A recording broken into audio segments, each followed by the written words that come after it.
sounded like the dog. So I had the dog was lapping his stuff. And so I thought I'd go along with it. I'm just testing the quality of this darn thing. So, hold on. Oh, hi Abel. This is just a test. Oh, the dog wants to play. Hold on. How's it? Can this turn around? There's Ollie. Hi, Sasha. Hi. Hi, hey, Ron. Hi. Hey, I think your book is about ready to go, Ron. You're gonna get. I ordered 2 books. One of them's yours. I was waiting for the. He's looking. See how he's doing the look? He's looking down and kind of looking up. You want me to throw that? You want me to throw that? You're serious about? Oh, okay. Okay. Here you go. Here you go. Here you go. You're welcome. Sorry it's taking so long. Okay, hold on, Ollie. I'll come back to you in a minute. I'm just trying to try something out because on Sunday morning, Emily's staring at me. Don't worry, I won't get you on the camera. I'm trying to make sure I don't get you on the camera. YouTube Live. Oh. And I'm getting ready to... oh, yeah, well, that's a good question. Why am I wearing my hat in the house? Because I was just out taking Ollie for a walk. So he and I got back from a three-mile walkie. So, yeah, there's Emmy. So anyway, I'm going to be doing a YouTube Live thingy on Sunday morning. Going to be doing a book reading from Going Alone.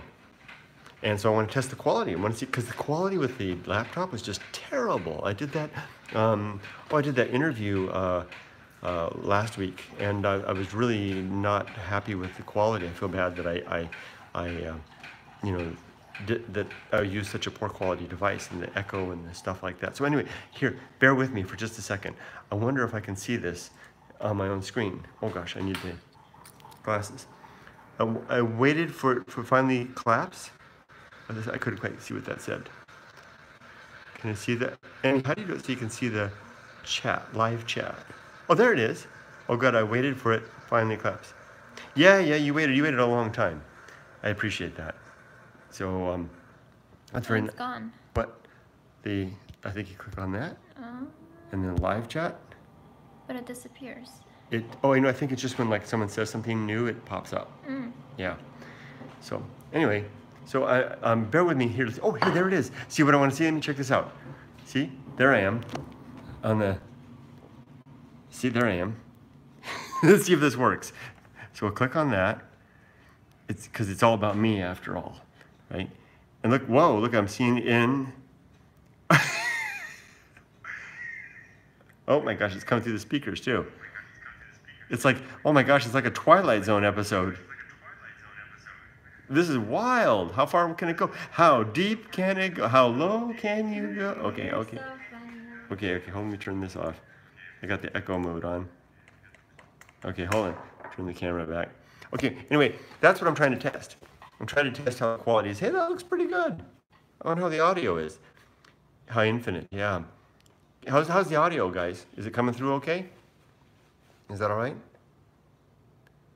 Yeah, when Kurt is blown away by technology, it's not a hard thing. It's a funny thing because I'm an IT guy, so I shouldn't be, but I am. Oh, thank you. Thank you, Ron. You say the audio is good. Good. So here's what I'm going to be doing. I won't suffer you guys to sit here and watch this test video for too long. I'm going to be doing a book reading of Going Alone, select sections of it.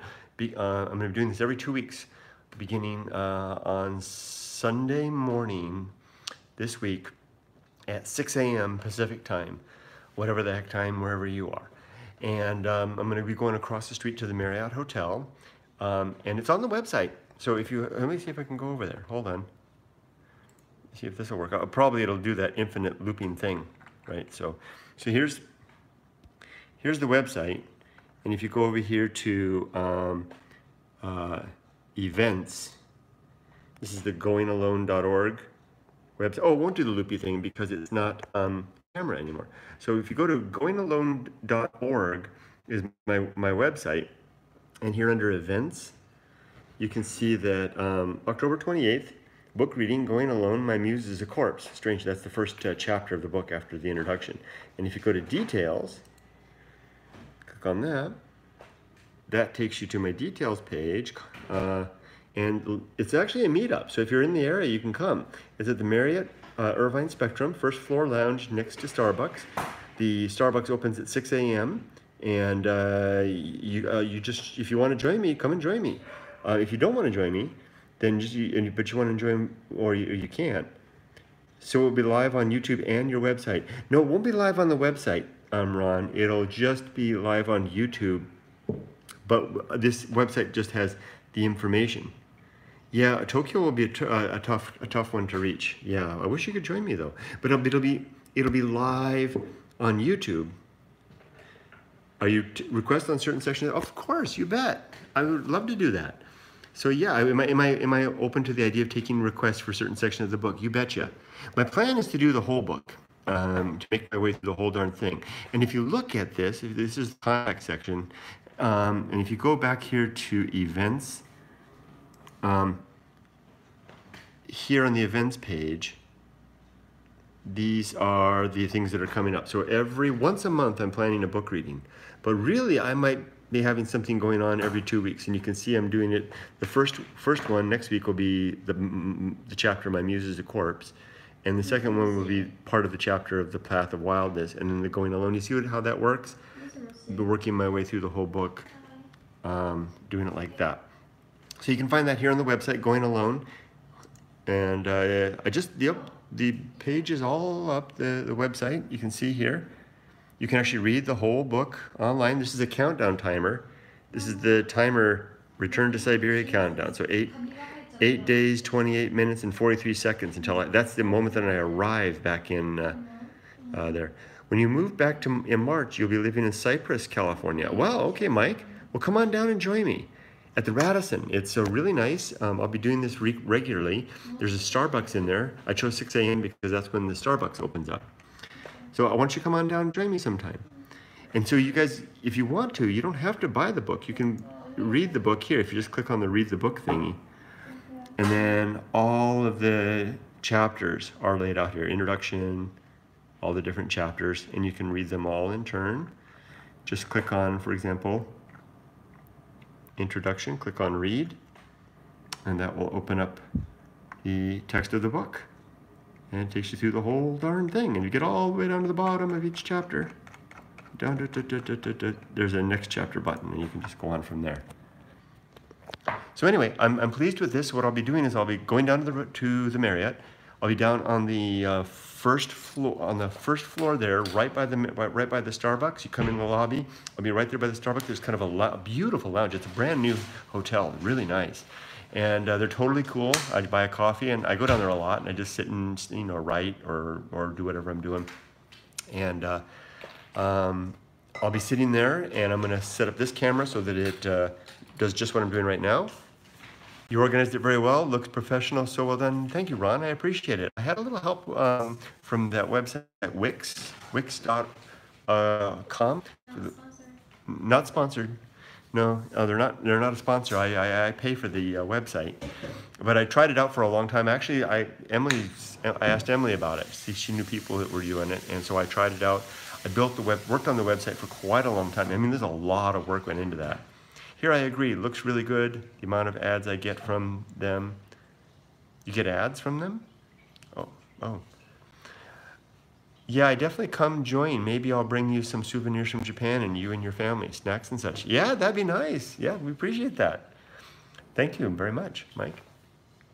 Greetings from a Dutch guy. Hi, Jonathan. I know your name, Jonathan. I know you on Facebook, I think. Always nice to see you. Hi, Andrew. Love the ability to digitally read your book, but nothing beats the act of turning the page. Yeah, I don't want to. That's why I send so many books away for free. You're absolutely right. There's nothing like actually holding a copy in your hand and grab a copy. I always keep a copy in my bag here because I leave it places. I strategically always have a copy, and in it, the book ends with this phrase, be safe, but not too safe. So I signed it, and down here it says for you. And then I keep it with me, and I leave it wherever I think it might find its home, what I'm hoping. And you're right, there's nothing like actually turning the pages, that feel, right? That feel of a real book. That's why I've never been a Kindle guy yet. Not that Kindle's been around forever. I've always been a book kind of guy. And by the way, I'm reading right now, if you're curious. I'm reading a couple of books, but the one I'm reading right now is very interesting. Significant Life, recommended by one of my Facebook book friends. Look at that subtitle. Human Meaning in a Silent Universe. That's just like, he recommended it after, the gentleman that recommended it to me recommended it after reading Going Alone.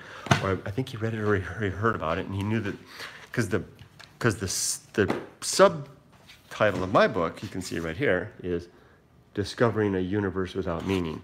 But the punchline is, I did mention it in one of my Facebook posts, and it's really good. You remember when I mentioned this book, I showed a photo of it too, and you can see I've got it all marked up. It's a very good book, lots of stuff in there. But the punchline, and part of the reason I want to talk more about the book is that, if you just don't get too far into this, you'll see my worldview, which is basically the universe, a universe without meaning. But the punchline of the book is that you can create meaning of your own, obviously. And I have some guidelines and some ideas about how that may be done.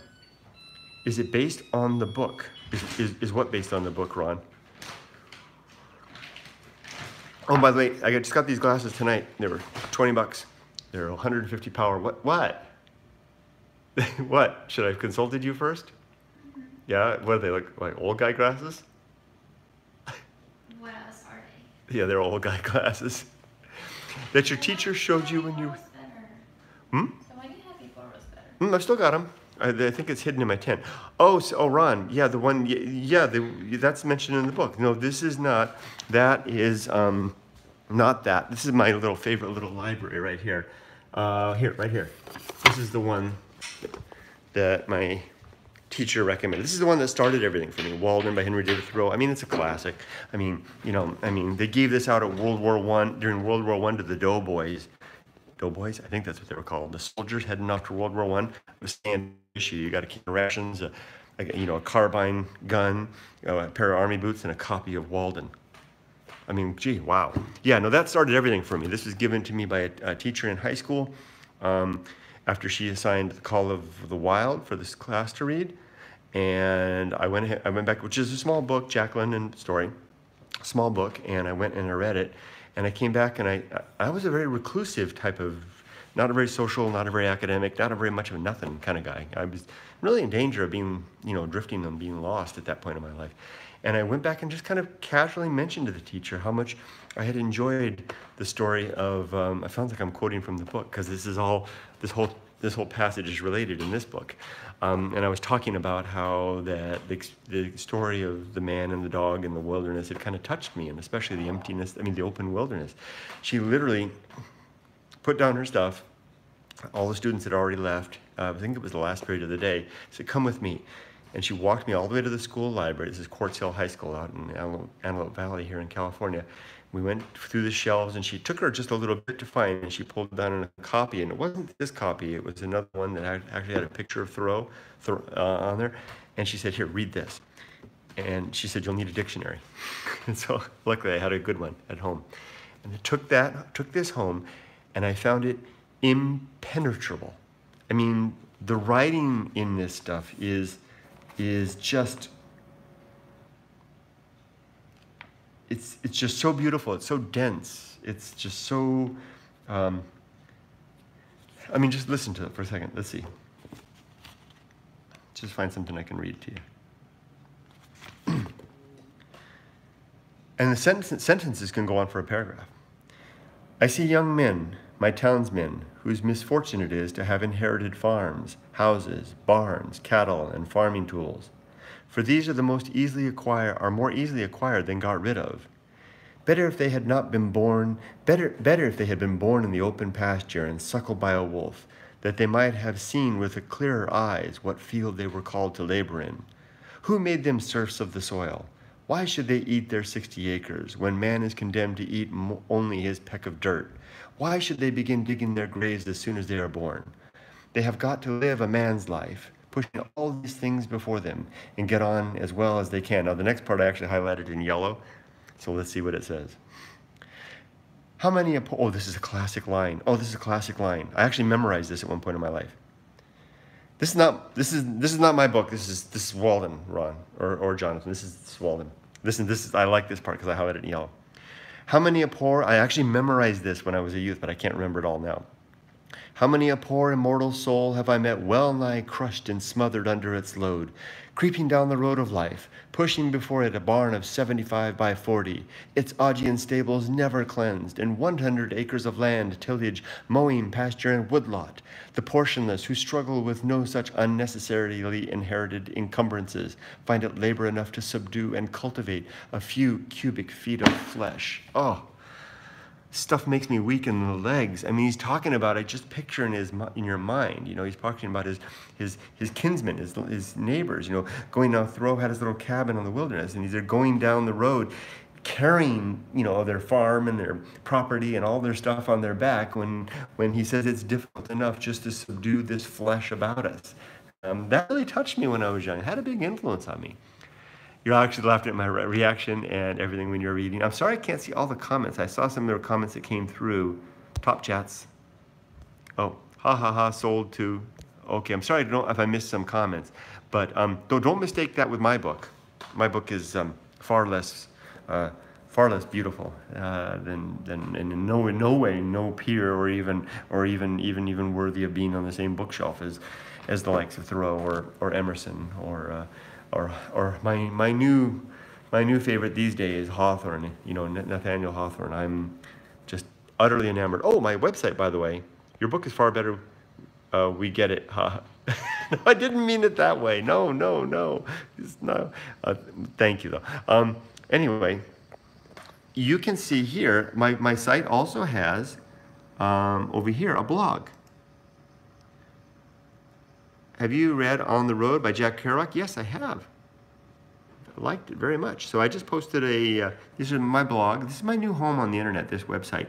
I just posted this one here, The Jollity of Aged Men. It's a post that I just posted today, and I have some comment. A little bit of dense reading. You know, I was pretty careless with this, probably writing only that I would appreciate. But here's the quote. This is here's another great one. This is by Hawthorne. I was reading this today at work during my break. I was walking around the block and reading Hawthorne, and I literally went weak in the knees. Have you heard or read about Jordan Peterson? I've heard the name. Externally, the jollity of aged men has much in common with the mirth of children. The intellect, any more than a deep sense of humor, has little to do with the matter. It is, with both, a gleam that plays upon the surface and imparts a sunny and cheery aspect alike to the green branch and gray, moldering trunk. In one case, however, it is real sunshine. In the other, it more resembles the phosphorescent glow of decayed wood. Give me a break. What beautiful writing. Now, of course, as a 15, 16-year-old boy, this type of writing was very dense. I couldn't figure it out, but I knew that it was beautiful. Something in it touched me. So I spent a lot of time trying to read it.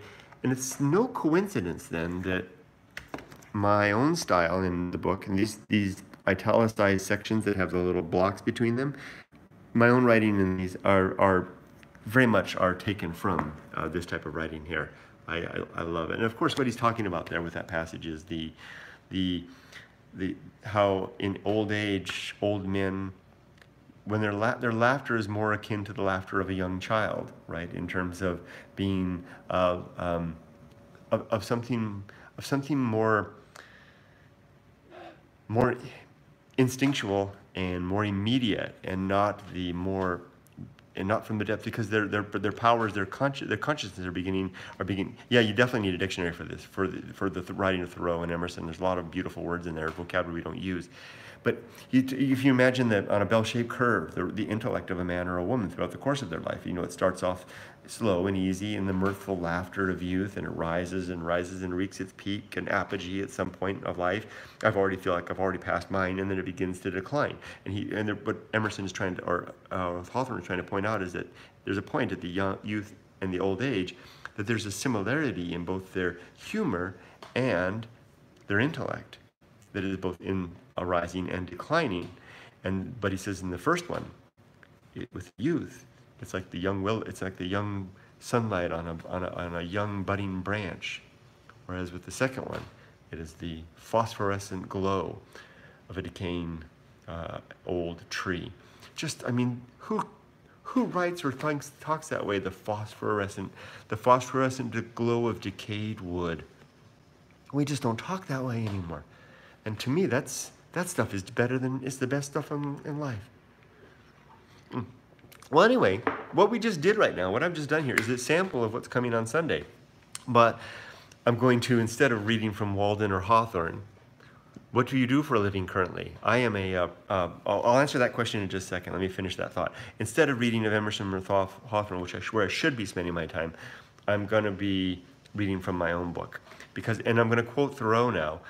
One of those quotes that I can remember is that about talking about himself. He said, I would not talk so much, this is Thoreau speaking in Walden, I would not speak so much of myself if there were anyone else whom I knew so well. So that's why Walden, he made an apology at the beginning. The question was, what do I do for a living? I am an IT project manager.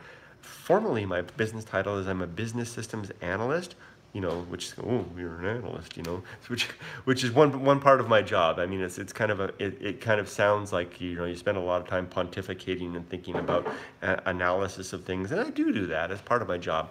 But I'm an IT business systems analyst. That means my job is to help our organizations if they have a business need, it's an IT-related business need, to understand that business need and distill that down into requirements and specifications so that we can then design an IT solution that will do that. But I spend almost all my time as a project manager. So I run projects that are composed of teams from various business units towards the ends of deploying, upgrading, and creating applications in IT and systems in IT. Is that boring enough? I really love it. It's I work for the government. So I do this for the Department of Social Services. So we're helping people in need, children, old people, things like that. You use Asana? I don't know what that is. So I guess I don't. Is it a business-related tool? Sorry, I don't. My main tool for my work is SharePoint, and of course I use things like Microsoft Project. Like, is it similar to what you did when you was young and was in that business? Yeah, no, yes, and no. Kind of, not really. I was more in the support and then the training roles in that capacity. Now, I spend all day talking. I mean, damn dude, that's quite a switch up from selling Japanese antiques. Yeah, it is. And I keep telling this one back here that she might consider, actually in college, I studied speech communication, which is not speech pathology. It's actually the study of how human beings communicate.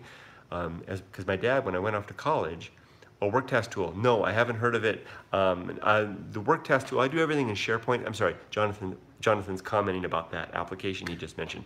I do everything in SharePoint. So I have SharePoint task lists that I use, and then all of our team is in SharePoint, and we also use Office 365 groups and teams. So I'm really a SharePoint-centric kind of guy. All of my project management, all of my tasks, all my logs, everything is out there. All my documents are out there in document libraries. I've created a whole methodology and a process and a set of document set templates that we use that is now being used in the organization as our organization standard. But it's all based in the cloud. So was it something else? Oh, so Emily, she's about to graduate. In fact, you can see that she was just tonight picking out her cap and gown for her graduation. I just wrote her a check to get that, and she's like, "What you talking about, Willis?" She's back there doing her homework while I'm sitting here working on my website. So she's giving some thoughts to school, and so I'm kind of suggesting maybe she consider communications, because it's certainly proved to be a monkey wrench in my life in terms of an adaptable tool applicable to each and every stage and job I've ever had, from small business owner to English teacher, to businessman selling Japanese antiques, and now as a project manager. Oh, of course, and when I was a trainer, and didn't help me so much when I was a balloon stripper. Look. Oh. Okay, well, and on that note, we'll just say, hey, maybe say bye-bye. You're leaving? I'm shutting off the camera because it's time for me to get back to it. I can't believe it. I said it was just going to be a short test, and now it's 25 minutes into it. Marketing and communication. I actually searched your old website, the Shinto Japan website. Yeah, the ShintoReligion.com. That's right. Remember we used to sell all those, you would go to all the jinjas all the time, the temples and the shrines? Remember you and I would go? No, it doesn't exist. But do you remember you and I would go to the shrine and we get all those things? Yeah, bye. Thanks for your time, Kurt. Loving this, Bex. Thank you very much, Patty and Top Dog and everybody. Have a great evening. So if you're around on Sunday morning, 6 a.m. Pacific time, this one, and my wife will be asleep, but I'll be up over at the Marriott doing this and reading from my book. So, and I do take requests. And hey, if you're interested, consider going and joining my website. Sign up. That's my new home on the internet, goingalone.org. You can subscribe, and you can also blog if you want. Okay, take care, everybody. Balloon stripper. Yeah, if you ask me, I'll tell you more about my balloon stripper career on Sunday. Bye bye. Ollie, where's Ollie? Ollie, bye bye. Bye bye. Thanks, everybody. Bye bye.